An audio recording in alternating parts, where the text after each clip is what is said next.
Здравствуйте, мои друзья, и добро пожаловать в Savage Gentleman Show. Сегодня мы говорим об UFC 302, Poirier vs. Makhachev. Welcome back to the Savage Gentleman Show, guys.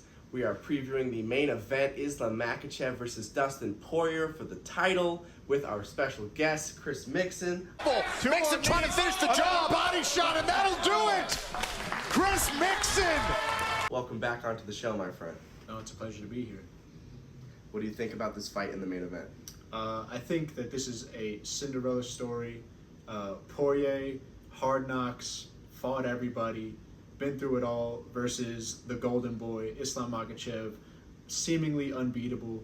I'm just a sucker for a good story, so I want to see Poirier come through and really put some stuff on him. That being said, I think it's honestly a tremendous matchup, because even if you look back at like the Khabib fight with Poirier, where he comes out kind of skittish and almost too much respect for Khabib's game, I do think that Islam is actually the inferior grappler, in the sense that he is not so. I feel like Islam's multidimensionality kind of pulls back on that fear that people had, because Khabib was so specialized. Not as spooky, not as scary. Yeah, Khabib was so specialized, and people were so terrified of getting taken down and mauled, because they know no matter how many times they get up, he's going to sit him back down. It's also partly because Islam chases the submission much more and much less in the ground and pound. You don't see Islam posturing up and smashing people as often as you did see Khabib. You don't see him mauling people like Khabib did. But, as you said, he is very more submission-oriented. Also, we have seen people have grappling success against Islam. Arman Tsarukyan, they had crazy exchanges. And then if you want to go back to the first Volkanovski fight, Volkanovski fighting off defensive grappling. And give everything to Volkanovski on that day, because he was on fire, but he is still the smaller man. And I think that fight kind of shows a chip in the armor for Islam, because it kind of gives Poirier, because when Poirier fought Khabib, there was an aura of invincibility around Khabib. For sure. 27-0 when he was fighting him, and all this other stuff. This guy can't be beat. Islam, A, has been knocked out. B, has shown weakness in the later rounds, and also had trouble with Alex Volkanovski's defensive grappling. I think this is an awesome fight. Very interesting. A scary contender for Poirier. What do you think, Ryan? You know, Poirier is just, I'm trying so hard not to say that he's a dog, but he's never had a boring fight. He's got that dog in him. He's never had a boring fight in his life. I'm talking salon quality hair. I'm talking hiking up his shorts and dropping people with right hooks. I'm talking Darce chokes. I'm talking fight of the nights. I'm talking about knocking out Conor McGregor.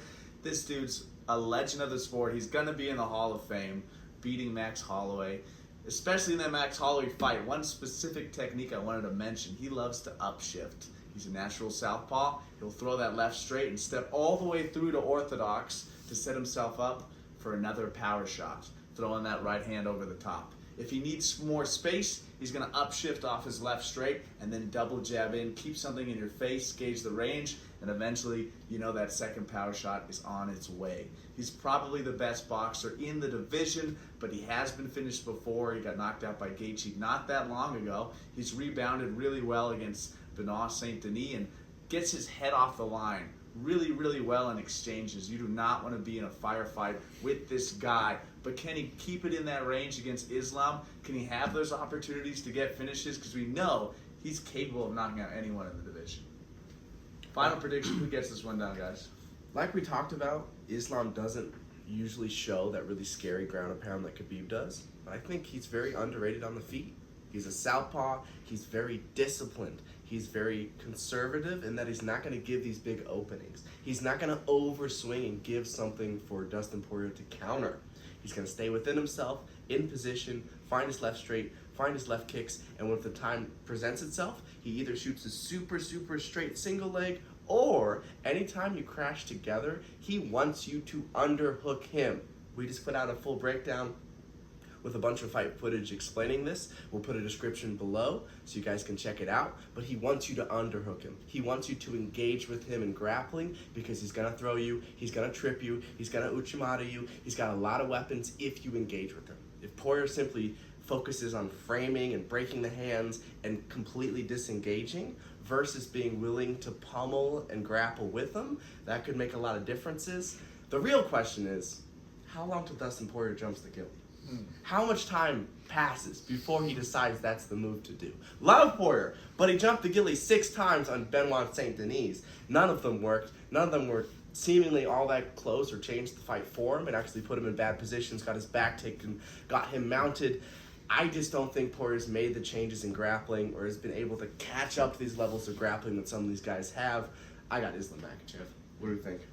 See, the one thing I will say, based off what you were saying in regards to Islam being a underrated striker, I feel like that is a detractor for him. In the sense that Does he not rely on it? I think that he wants to prove to people that he's got it like that. He has been talking about that, like other people submitted Poirier, I need to win a different way. Yeah, and honestly, for a lot of the Volkanovski fight, he was the one doing damage on Volkanovski on the feet. You know, straight lefts and whatnot. But Poirier has done historically very, very well against fellow southpaws. Conor McGregor. Conor McGregor, the Benoit main Saint Denis. even in the first McGregor fight, if you watch back the footage prior to the knockout, obviously he's chewing up that lead leg, and Conor is having a very, very difficult time of getting that straight left through the guard. I don't think that Islam has the educated striking acumen to make the adjustments that Conor made in that With first the fight fellow southpaw. with the fellow southpaw. I think that Islam's striking is underrated because a lot of people do very poorly against southpaws, and I feel like fighting southpaws is a very gimmicky situation where you're fighting that lead hand and then you're throwing your cross, you're throwing your body kick, you're throwing your head But kick. Poirier has tons of experience Poirier, with that. Poirier has and tons of success. experience with it, and he chews up the legs really, really well in the closed stance, and he does a lot of damage in the closed stance. For that reason, I'm going to go with the dog, Dustin How the does he Diamond. win? How does he get it done? I think Poirier gets him out of there in the 4th round. Later in the fight, because we've also seen if he could stifle those grappling If you make exchanges, it rough and dirty for Islam, he'll tire up a little bit. exactly, He'll slow down a little bit. similar to how we saw in the Volkanovski fight. At the end of the Volkanovski fight, things were looking really, really rough for Islam. So I think if Poirier can stay disciplined and if he's made the adjustments that he needs to have made, especially studying that first Volkanovski fight, I think Poirier can defensively grapple, jump the Gilly a couple times, get himself in some trouble, but I think he tires Islam out, and I think Islam is trying to prove something on the feet, and I think he gets him out of there. The ultimate dog. We're split. What do you think, Ryan? Final prediction. Such a fun fight. I cannot wait for this one. I think Islam is kind of the boogie man of the division. He's just on such a tear, dominates everyone, comes back better in performances, does want to prove he can strike. He doesn't operate in a boxing range very much at all in his fights. He did hurt Charles Oliveira in that range, but he really doesn't stay there. He's all the way in the clinch, or he's kicking you for the most part. If he dares to box up Poirier, I think that's a terrible idea for him, and I could see Poirier sleeping him, but I think he's going to be a little bit more well-rounded. I think Khabib's going to be screaming at him for takedowns, for clinches, divide. Father's plan. Father's plan. I do think Makhachev gets this one done by submission. I think Makhachev by an arm triangle in the 3rd round.